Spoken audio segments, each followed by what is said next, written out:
इसलिए नौजवानों को मैं खड़े जिन्हें आप और हम सब देखने और सुनने के लिए आज यहाँ पर बहुत देर से इंतजार कर रहे हैं। मगर सबसे पहले जो समय समय पे संत गुरु महापुरुष जन्मे हैं, इस वंचित समाज में मैं उन सबको नमन करता हूं।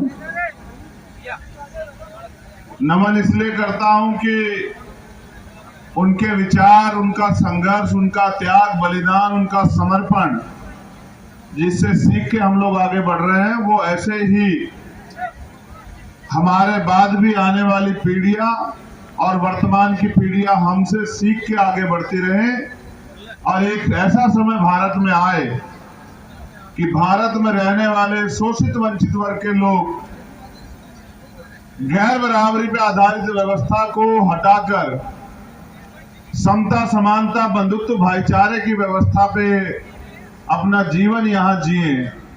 ऐसे परिवर्तन के लिए सतत प्रयास में लगे रहना पड़ेगा। हमारा तो ये मानना है कि आने वाले कुछ ही समय में हम इसमें कामयाब हो जाएंगे, लेकिन ये कामयाबी सिर्फ नारे लगाने से नहीं मिलेगी, इसकी कीमत चुकानी पड़ेगी। आज मैं जोधपुर के खुले आसमान के नीचे हूं। पिछले 1 साल में मैं जोधपुर कई बार आया।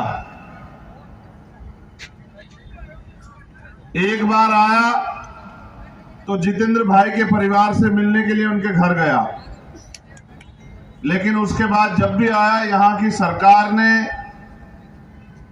पुलिस के जरिए मुझे हमेशा क्या तो एयरपोर्ट से वापस भेज दिया, या एयरपोर्ट से भी अगर बाहर आ गया हूं लड़ भिड़ के, तो पुलिस की मौजूदगी में यहीं से दिल्ली ले जाके छोड़ा।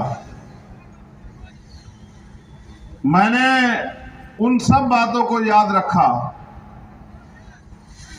जिस समय मुझे मेरे परिवार के बीच होना चाहिए था, और मैंने यहां की सरकार से आग्रह भी किया कि मैं अकेला भी जाने के लिए तैयार हूं अपने परिवार से मिलने के लिए।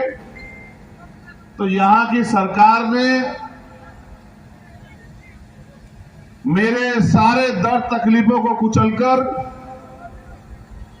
हमारे सारे साथियों की भावनाओं को कुचलकर, तानाशाही दिखाते हुए कभी एयरपोर्ट पे कैद करा लिया, कभी वापस दिल्ली छोड़ा। हर बार मैं सोचता रहा कि समय बदलेगा और एक दिन वो भी आएगा कि मैं खुले आसमान के नीचे अपने लोगों के बीच में जाके अपने दर्द को रखूंगा। आज वो समय आया है कि मैं आपके बीच में हूं और आप बड़ी संख्या में अपनी मेहनत की कमाई से पाई जुटा के, अपने काम को छोड़ के, अपनी ऊर्जा लगा के, अपने साधन लगा के यहां पहुंचे हैं।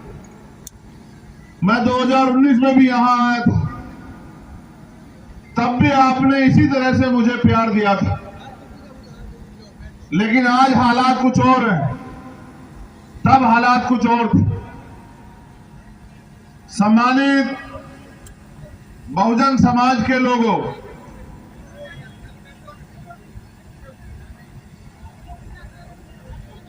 इतिहास को पढ़ना जानना बहुत जरूरी है। जो अन्याय मैंने पिछले